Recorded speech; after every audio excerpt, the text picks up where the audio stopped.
tracto digestivo es un tubo largo, en humanos sobre los 8 metros de longitud.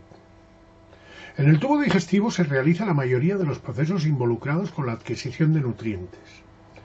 Estos procesos, que son variados, se producen en tramos diferentes de este tracto. En cada tramo se produce un proceso determinado. Desde la boca hasta el ano, estos tramos del tracto digestivo son esófago, estómago, intestino delgado e intestino grueso. El primero de los tramos es el esófago, que va desde la boca hasta el estómago. La función del esófago es exclusivamente transportar el alimento desde la cavidad bucal hasta el estómago. El estómago es un engrosamiento del tubo en forma de saco.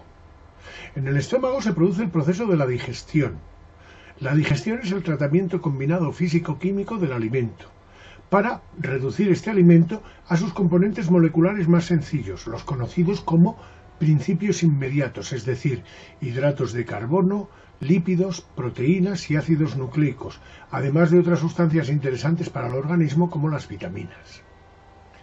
Del estómago parte el intestino delgado, que es el tramo más largo del tracto digestivo. En el intestino delgado se lleva a cabo la absorción de los nutrientes y su traspaso a la circulación sanguínea para ser distribuidos por el organismo. La última parte del tracto es el intestino grueso. La misión fundamental de esta porción del intestino es la recuperación de la mayor cantidad posible de agua. La pared del tracto digestivo se organiza en capas. Cada una de estas capas se caracteriza por mostrar unos tejidos determinados.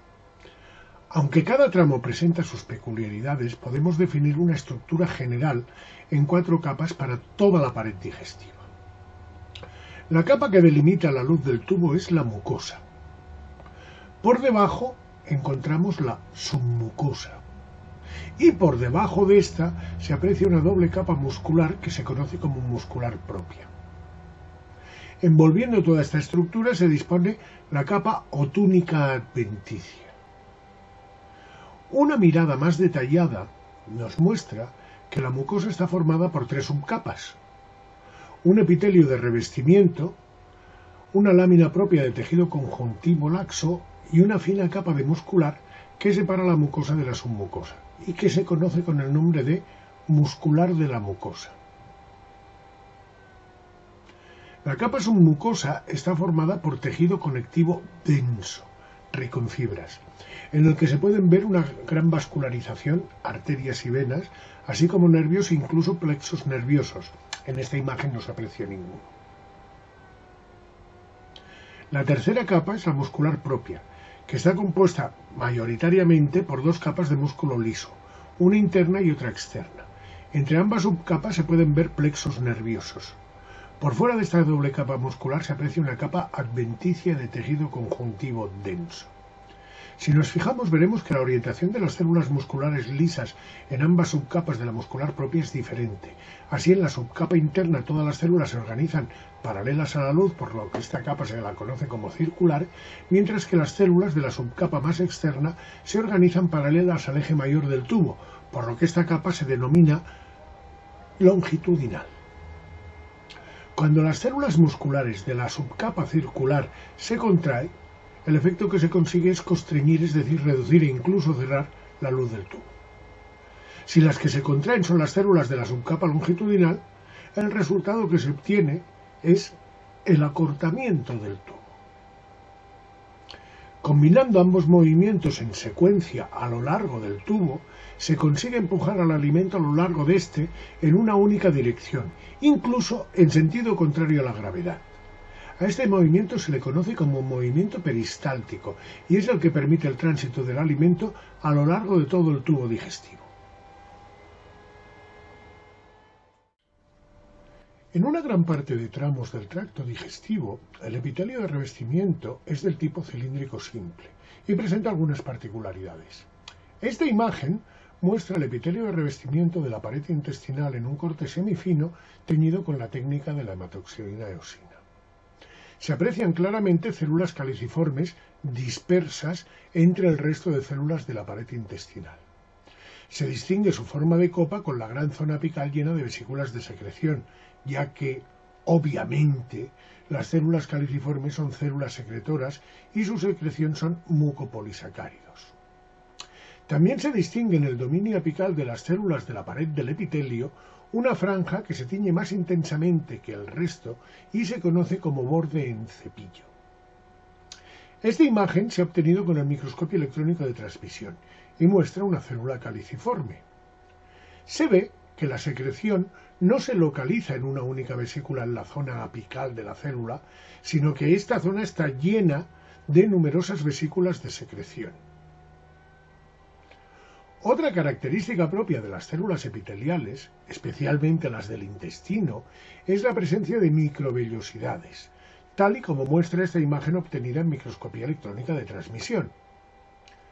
El sentido biológico de las microvellosidades en la pared apical de las células epiteliales es el de aumentar la superficie, lo cual, a su vez, incrementa la capacidad de absorción de estas células.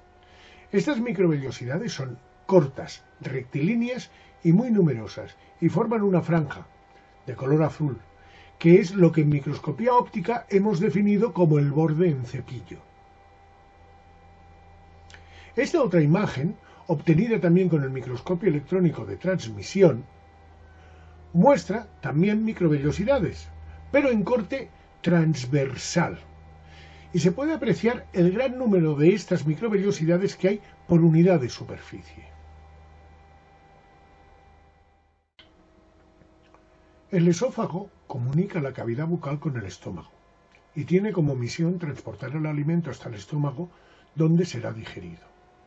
Esta imagen muestra un corte transversal de esófago teñido con hematoxilina eosina. Se distinguen claramente las 4 capas propias de la pared digestiva: mucosa, submucosa, muscular y adventicia. Esta imagen es una ampliación de la imagen anterior. Se puede ver la mucosa, formada por el epitelio de revestimiento, pintado de color verde, la lámina propia en amarillo, y acaba en la muscular de la mucosa, que se ha teñido de color violeta. Por debajo podemos ver la submucosa y debajo de ella parte de la muscular propia. Es de destacar que en el esófago el epitelio de revestimiento es de tipo plano estratificado, al igual que en la cavidad bucal y en el ano, y a diferencia del resto del tracto digestivo, donde es cilíndrico simple. Esta imagen se ha obtenido de un corte de esófago teñido con la técnica del tricrómico de Mason, y se aprecian las mismas capas que vimos en la imagen anterior, aunque se ve una diferencia. En la imagen anterior, obtenida de un esófago de primate, el epitelio plano no está queratinizado, mientras que en este corte que se ha obtenido de un esófago de rata, sí que se puede ver queratina sobre las células epiteliales. La presencia o no de queratina es debida al tipo de alimentación. Así, animales que ingieren alimentos duros presentan queratina, mientras que los que tienen una dieta más blanda no muestran queratina en el epitelio esofágico. Esta imagen de un corte semifino teñido con hematoxilina eosina muestra un primer plano del epitelio de revestimiento del esófago humano. Esta otra imagen también muestra la pared del esófago, en este caso en un corte de 7 micras de grosor teñido igualmente con hematoxilina eosina. Y su foco se centra en la submucosa, donde se aprecian una serie de glándulas, escasamente teñidas, lo que nos indica que pueden ser de secreción mucosa. Esta peculiar imagen, teñida con hematoxilina eosina, muestra el punto de unión entre el esófago, de color azul, y el estómago, de color rojo. Si nos fijamos bien, veremos que ambos tramos están formados por las mismas capas que se continúan, con la salvedad que el epitelio del esófago es del tipo plano estratificado, mientras que el del estómago es de tipo cilíndrico simple y forma glándulas. También podremos comprobar que la transición entre el epitelio plano del esófago al epitelio cilíndrico del estómago no es progresiva, sino que es abrupta en un único punto. En este punto el epitelio cambia totalmente. El estómago es un tramo más ancho del tracto con forma de saco, y en él se realiza la digestión. La digestión es la degradación del alimento en sus principios inmediatos, hidratos de carbono, lípidos y proteínas, mediante medios físico-químicos. En el estómago se secreta ácido clorhídrico y enzimas que degradan el alimento, y además en algunas zonas su pared dispone de una tercera capa de músculo cuya contracción combinada con la de las otras dos capas genera un movimiento de vibración tipo coctelera que ayuda a mezclar el ácido y las enzimas con las porciones de alimento, favoreciendo así el proceso de digestión. La imagen muestra un corte de una porción de la pared del estómago teñido con hematoxilina eosina. Se diferencia claramente las 4 capas de la pared digestiva. También se aprecia que la submucosa se pliega formando unos pliegues o arrugas en la pared, lo cual aumenta su superficie.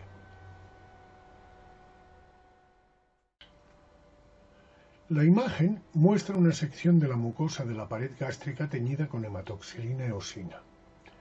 Se distingue que la mucosa está formada por numerosas glándulas que son de tipo tubular simple, aunque algunas de ellas se ramifican en su tercio final. Cada glándula se divide en 3 zonas que desde la luz gástrica son la fóvea, el cuello y el cuerpo. Esta otra imagen muestra una ampliación de la fóvea que también es conocida como foseta gástrica. La fóvea puede considerarse como el lugar de desembocadura de los productos de secreción de las partes más profundas de las glándulas. Si nos fijamos bien, veremos que el epitelio de revestimiento en la fóvea está formado casi exclusivamente por células de aspecto caliciforme que secretan mucopolisacáridos. Esta gran cantidad de moco secretado es fundamental para formar una barrera que impida que los enzimas y el ácido clorhídrico ataquen a la propia pared gástrica. Esta otra imagen muestra una parte más profunda de la glándula, donde se aprecia el cuello glandular. En esta zona podemos diferenciar una variada población celular. Podemos ver células secretoras de mucopolisacáridos, en azul, a las que llamaremos células mucosas del cuello. También podemos ver células principales o zimógenas, en verde, que secretan enzimas, y células parietales oxínticas, en naranja, que secretan el precursor del ácido clorhídrico y que se diferencian muy fácilmente del resto de células por su gran tamaño, su aspecto globoso y su núcleo central, que nos recuerda a un huevo frito. En menor cantidad podemos encontrar células enteroendocrinas, secretoras de hormonas, e incluso células madre, algunas de las cuales se las puede ver durante la mitosis. La porción más profunda de la glándula se conoce como cuerpo glandular, y en él predominan células principales, zimógenas, y células parietales, oxínticas. Esta imagen es muy adecuada para ilustrar que hay 2 tipos diferentes de secreciones mucosas, unas más ácidas que se tiñen con el colorante azul al cian y otras neutras que se tiñen intensamente de color violeta con el colorante de Paz. Así, mientras que las células mucosas del cuello secretan mucinas ácidas, las células mucosas que se encuentran en la fóvea secretan mucinas neutras. Entre las glándulas podemos ver la capa de tejido conjuntivo laxo, que se conoce como lámina propia. En la lámina propia podemos ver gran cantidad de células, entre las que es fácil distinguir macrófagos, células cebadas y células plasmáticas. Esta imagen de un corte semifino teñido con hematoxilina eosina muestra el límite entre la mucosa y la submucosa. Se puede apreciar que ambas capas están separadas por una lámina de músculo liso que se conoce como muscular de la mucosa y que debe considerarse como la última subcapa de la mucosa. La imagen se ha obtenido de la pared de estómago humano en un corte semifino teñido con la técnica de la hematoxilina eosina. Se aprecia que el tejido conjuntivo de la submucosa es del tipo denso, es decir, predominan las fibras y muestra muy pocas células, aunque sí que presenta gran cantidad de vasos sanguíneos y estructuras nerviosas, incluidos plexos como el de Meissner que nos muestra la imagen. Esta otra imagen, obtenida de un corte semifino teñido con hematoxilina eosina, muestra la capa muscular propia. Se aprecian las tres subcapas, todas ellas formadas por músculo liso pero orientadas en diferente dirección. Así distinguimos la subcapa interna, media y la externa. Entre la muscular media y la muscular externa se distingue un plexo nervioso que en esta capa muscular se denomina plexo de Auerbach. No en todas las partes de la pared del estómago podemos encontrar tres capas musculares, en algunas zonas solamente se localizan dos. El intestino delgado tiene como misión la absorción de los nutrientes obtenidos durante la digestión de los alimentos. El intestino delgado se organiza en tres tramos: duodeno, yeyuno e ilion. La pared del intestino delgado se organiza en las cuatro capas que conocemos: mucosa, submucosa, muscular y adventicia. La submucosa se pliega formando lo que se conocen como pliegues de Kirkland, también llamados pliegues o válvulas conniventes o de Kerkin. A su vez, la mucosa también se pliega formando las conocidas como vellosidades intestinales. Estas estructuras serían dos de los niveles de plegamiento del intestino delgado. El tercer nivel del plegamiento lo representan las microvellosidades que las células epiteliales del intestino delgado tienen en su dominio apical, y que ya vimos al inicio de este tema. Los tres niveles de plegamiento incrementan muchísimo la superficie de absorción del intestino, lo cual facilita mucho su misión. Para hacernos una idea, si desplegásemos todos los plegamientos del intestino humano, microvellosidades, vellosidades y pliegues conniventes, la superficie sería similar a la de un campo o cancha de fútbol. Esta imagen se ha obtenido de un corte semifino del intestino humano teñido con la técnica de la hematoxilina eosina, y muestra en la parte central la submucosa en amarillo. Está separada de la mucosa por la muscular de la mucosa, en rojo marcada como MM, y en la mucosa podemos ver numerosas vellosidades intestinales y en su base podemos encontrar las estructuras que se conocen como criptas de Lieberkühn. En las vellosidades intestinales, en su lámina propia, se pueden ver unos peculiares vasos que son vasos linfáticos y se conocen como vasos quilíferos, los cuales, además de transportar linfocitos, juegan un papel en la absorción de nutrientes. Su función es la de transportar los lípidos absorbidos en forma de pequeños acúmulos o gotas llamados kilomicrones. Esta imagen es una ampliación y muestra una vellosidad intestinal cortada en su plano central. Se aprecia el epitelio del revestimiento, en el que se pueden ver algunas, aunque no muchas, células caliciformes.